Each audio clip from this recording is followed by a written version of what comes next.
बिहार के भागलपुर में निर्माणाधीन पुल ढह गया। भागलपुर में गंगा नदी पर बन रहा था यह पुल। अगवानी सुल्तानगंज के बीच बन रहा था यह पुल। भागलपुर में गंगा नदी पर 1700 करोड़ की लागत से बन रहा था यह पुल। पिछले साल अप्रैल में भी पुल का एक हिस्सा धराशायी हुआ था।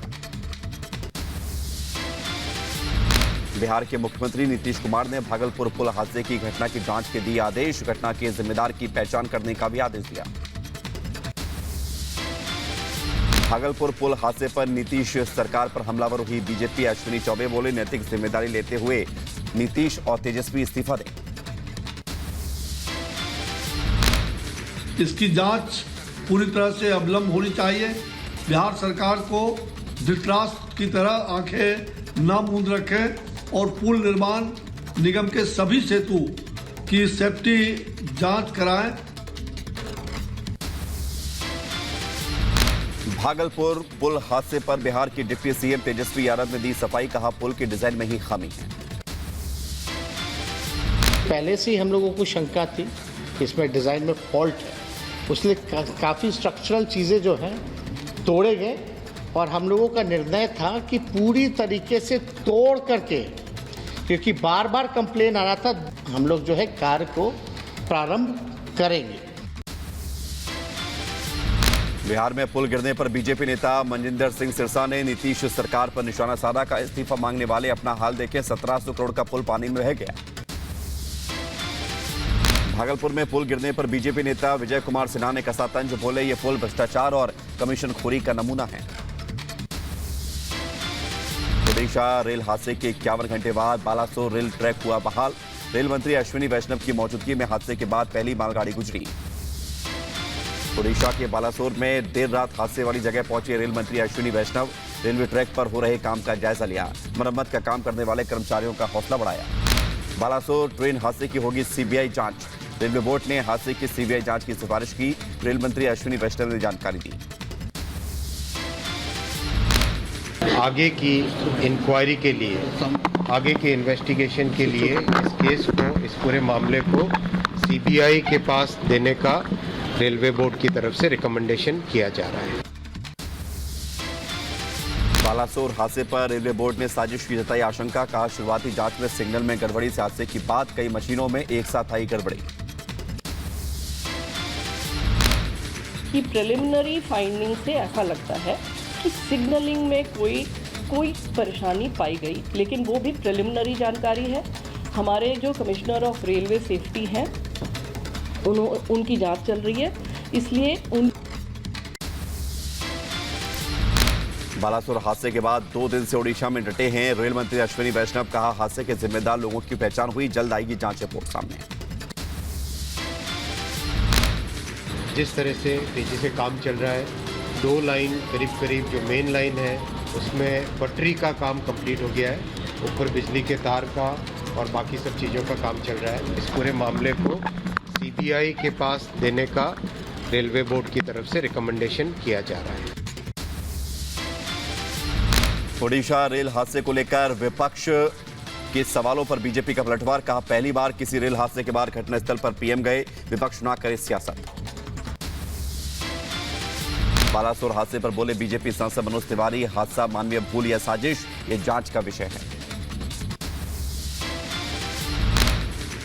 जो इंटरलॉक्ड सिस्टम, इलेक्ट्रिक सिस्टम है, उसमें किसी ने छेड़छाड़ की।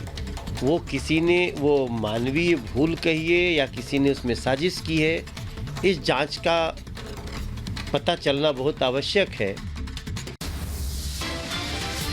बालासोर रेल हादसे पर बोले केंद्रीय मंत्री अनुराग ठाकुर। कहा, घटना के कारणों की जांच जारी है, ये समय राजनीति का नहीं है, ऐसे मुद्दे पर देश को एक होना चाहिए। बालासोर रेल हादसे पर बोली ममता बनर्जी। हादसे में बंगाल के 162 लोगों की मौत हुई, 206 लोगों का इलाज जारी है। अभी अनारक्षित लोगों की लिस्ट आनी बाकी है। बंगाल की ममता सरकार ने बालासोर हादसे के पीड़ितों के लिए किया मुआवजे का ऐलान। मृतक के परिजनों को 5-5 लाख और घायलों को 1 लाख रुपए की मदद देगी सरकार। ओडिशा के रेल हादसे पर गृह मंत्री अमित शाह ने जताया दुख। कहा, इस दुर्घटना में जिन लोगों की जान गई है और जो लोग घायल हुए हैं, उन सभी के परिवारों के प्रति संवेदना व्यक्त करता हूं।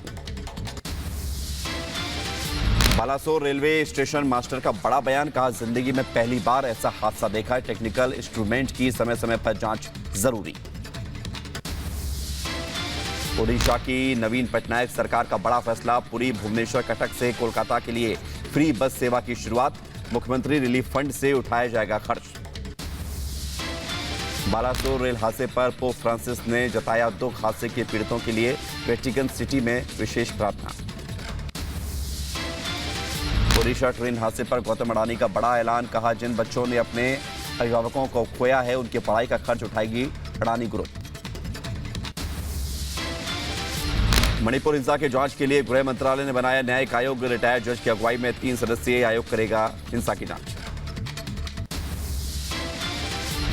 हिंसा प्रभावित मणिपुर में शांति लौटाने की कोशिश जारी, गृह मंत्री अमित शाह ने लोगों से की अपील, कहा इंफाल दीमापुर हाईवे से हटाएं अवरोध, लोगों तक भोजन दवा पहुंचाने में मदद करें। विदेश मंत्री एस जयशंकर का बिना नाम लिए राहुल पर हमला, कहा विदेश में राजनीति से रहना चाहिए दूर, देश को लेकर होती है सामूहिक जिम्मेदारी। मध्य प्रदेश के सीएम शिवराज सिंह चौहान का बड़ा ऐलान, पुजारियों को हर महीने देंगे 5,000 रुपए का भत्ता, मंदिर की जमीन को लेकर भी अधिकार दिया। सभी पुजारियों को 5,000 रुपया प्रति माह इस काम के लिए प्रदान करने का काम किया जाएगा। हमने ये भी फैसला किया है कि मंदिर जितने लव जिहाद पर मध्य प्रदेश के मुख्यमंत्री शिवराज सिंह चौहान की 2 टूक, कहा मध्य प्रदेश में लव चल सकता है लेकिन जिहाद के लिए जगह नहीं है, ऐसा करने वालों को नेस्तनाबूद कर दिया जाएगा। मध्य प्रदेश में लव तो चल सकता है लेकिन जिहाद किसी भी कीमत पर नहीं चलने दिया जाएगा। इस तरह की हरकत करने वाले पूरी तरह से नेस्त नाबूद कर दिए जाएंगे। प्रदर्शनकारी पहलवानों के समर्थन में यूपी के शामली में हुई खाप पंचायत, दर्जन भर से ज्यादा अलग अलग खाप के नेताओं ने हिस्सा लिया, पहलवानों को समर्थन देने पर सहमति बनी। ब्रजभूषण शरण सिंह पर पहलवानों के आरोप मामले में नया मोड़, दिल्ली के पटियाला हाउस कोर्ट में बयान से पलटी नाबालिग महिला रेसलर, सूत्रों के हवाले से खबर, 2 जून को शिकायत वापस ली गई।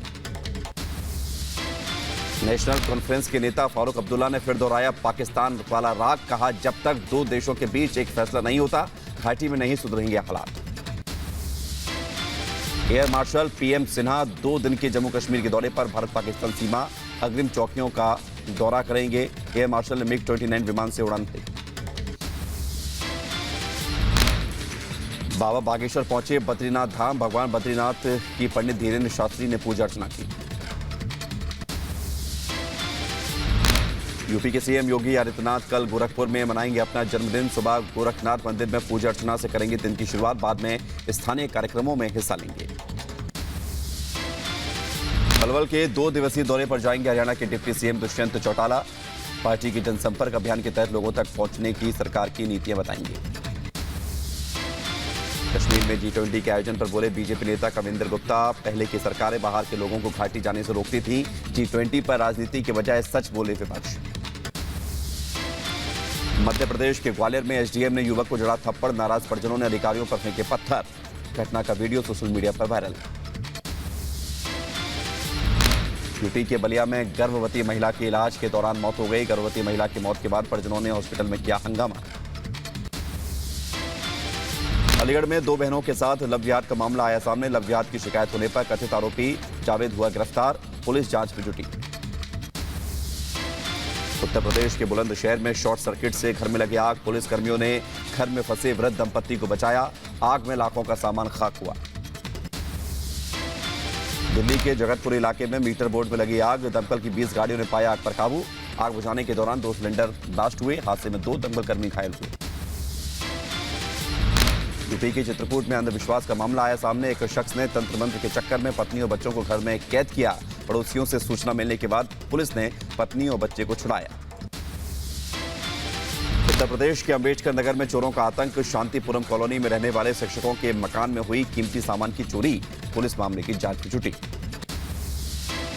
यूपी के कानपुर में ज्वेलरी शॉप में खूनी संघर्ष हुआ, सीसीटीवी में घटना कैद हुई, ज्वेलर पर चॉपर से हमला करता हुआ दिखा आरोपी।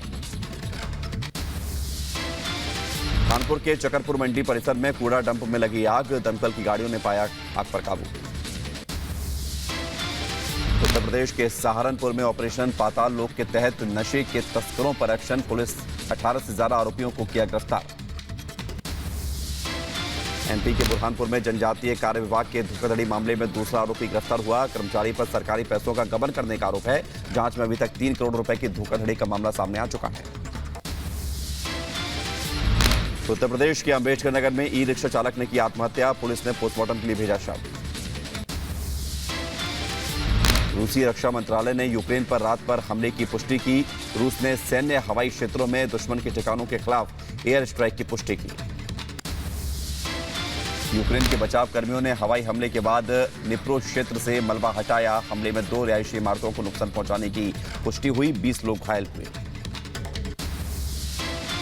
तुर्की के राष्ट्रपति रेसेप एर्दोगन और नाटो महासचिव जेन स्टोल्टेनबर्ग ने इस्तांबुल में मुलाकात की। हांगकांग के तियानमेन चौक नरसंहार की 34वीं वर्षगांठ पर सुरक्षा सख्त। कोरोना महामारी के चलते पिछले 2 सालों से लगातार प्रतिबंध। 1989 में चीन के खिलाफ हुआ था प्रदर्शन। हांगकांग में तियानमेन नरसंहार के खिलाफ प्रदर्शन को लेकर 8 लोग हिरासत में लिए गए। 4 लोगों पर देशद्रोह का चलेगा मुकदमा। ऑस्ट्रिया के वियना में ओपेक की बैठक में शामिल होने के लिए पहुंचे रूस के डिप्टी पीएम। वैश्विक बाजारों में कच्चे तेल के निर्यात पर चर्चा हुई। इजरायल और इजिप्ट के बीच भीषण गोलीबारी को इजरायल के पीएम नेतन्याहू ने बताया असामान्य। कहा घटना की होगी जांच। इजिप्ट में गोलीबारी में 3 इजरायली सैनिक और इजिप्ट के एक अधिकारी की मौत हुई थी। इराक दौरे पर सीरिया के विदेश मंत्री। द्विपक्षीय बैठक में ड्रग्स तस्करी को रोकने पर चर्चा हुई। पोलैंड के वार्साव में विशाल विपक्षी रैली का आयोजन किया गया। महंगाई भ्रष्टाचार के खिलाफ मार्च 1989 में पहले लोकतांत्रिक चुनाव की वर्षगांठ पर मार्च का आयोजन किया गया। साउथ इटली में 5 कार और 38 यात्रियों को ले जा रही बस के बीच टक्कर हो गई। हादसे में एक व्यक्ति की मौत हुई। 14 लोग घायल हुए।